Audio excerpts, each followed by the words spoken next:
Welcome back to the Sinala Show, Level 8, Episode 1, Part 2. Like I said in my previous Part 1 about basically talking about disability, about what I got as my disability that I've had all my life, and there's what has no distraction, dyslexia, there's no cure. You're gonna die from it, but you're always gonna have it. It's like, say, asthma, which sadly I got as well, but I haven't had it for a while. It will never go away. You always will have it. It's like it ain't. It's so annoying. It's like you can get better at your speech, better at your language, spelling, than. But to say 20 years ago, I couldn't talk at all properly at all. All I was doing is blowing when I was started to speak at 1 year old. Like some people like to say, "Down there, mum," I couldn't do it at all. Basically, I couldn't do anything properly. I couldn't. It was so bad that it took me until about 9 years old for me to basically get out of the special needs school, because when I went to primary school at North at my first normal school, they just basically had a right go at me for like for because who I was. It was like so annoying me so much. My mum just had a right go at the headmistress and the teacher, saying, "What the hell are you doing?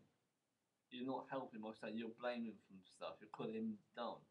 Like for a disability, he can't help. You're supposed to be helping him, and you're basically accusing him." So I got pulled out and went to a special needs school in Oxford, where I spent until about 9 years old. And I went to John Anden, what had absolutely weirdly, my first school had a special need area for people who needed help, but it was treated as a normal classroom, if that makes sense. It kind of makes sense, I think. Then I moved back into a sixth form class, year 6 class in my final year at John Anden. Then I went to Lord Williams in basically year 7, year 8, year 9, yeah. Then before I moved over to the south from the Midlands. So, until I passed my qualifications in school.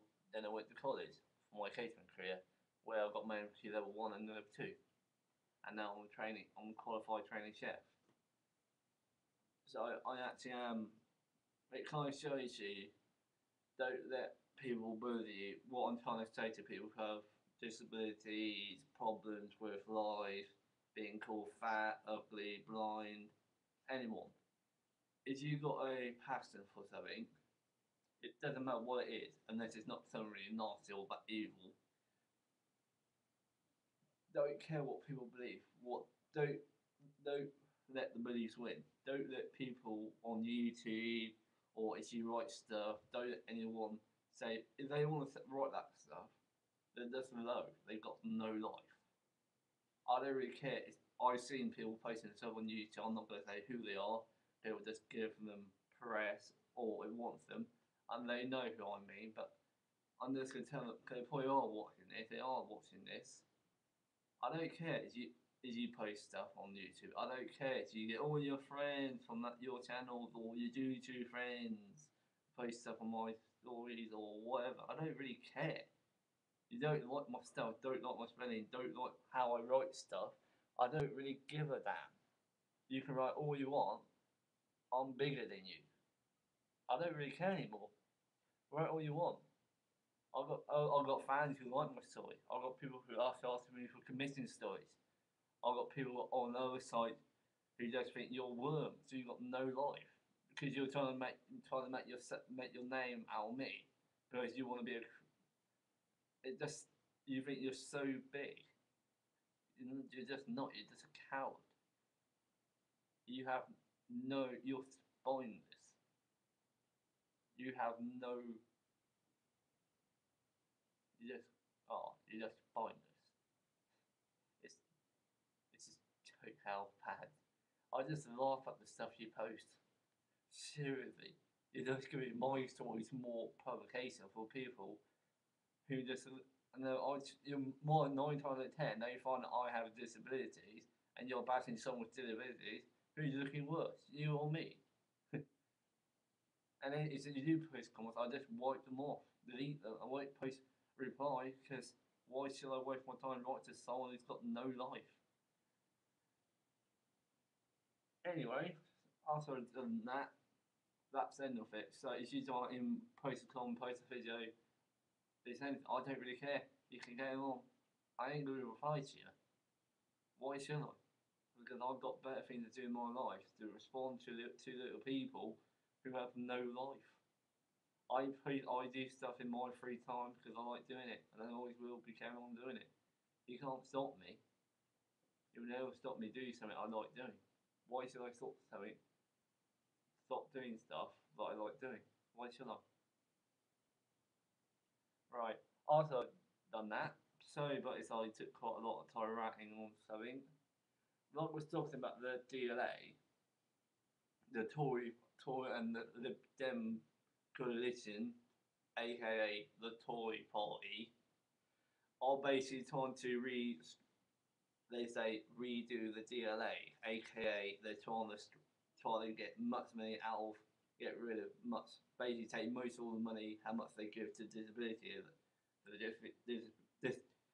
See what I mean about my disability? I mumble sometimes, sorry about that. It's basically they're trying to, as everyone knows in the UK, they're trying to cut back. The problem I have that is you shouldn't be cutting back on the disability side of it. You should be keeping the money there because if you think about it, it affects the forces. If you think about it, because there's a lot of people when you see them get injured and they get classed as disabled, and they need that money because about say 60% or 4 of them won't be able to work anymore because they've lost a leg, they've lost an arm, they've got mental problems because of being in the war, and they can't work anymore because of the problems. Because I was watching a TV program of this guy who had to take about nearly 100 tablets a day to get over his mental problem and the pain that he lost with his leg from being in Iraq. That kind of shows you if the government start cutting back on disability, where are they going to get the help? Where are they going to get the money from? Seriously. And I read about the stories about the footballers get 2% tax. Seriously. I'm a big fan of Rooney. He gets 250. Sure, I was pissed off of him during the I'm going to leave Man United because I'm not getting anything. I'm going to join Man City or something like that. Bullshit. But seriously, you earn 250,000 Rooney. Surely, even if they got high 50% tax, that's still 125,000. That's basically mostly a house each week he gets, and whatever he gets from all his sponsorship. Seriously, you don't. Not every top Premiership football gets probably about 100,000 top class footballer, and they still get 50 grand a week, and whatever they get from that, so they're probably getting about 60 or 70 say average, and they get 2% tax. As you work that out, that's not probably about 2 grand. That's probably how much tax I pay in a year.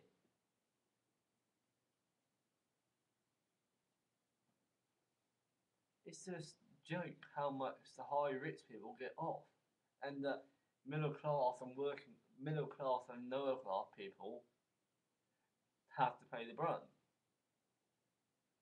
Well, coming up to 10 minutes.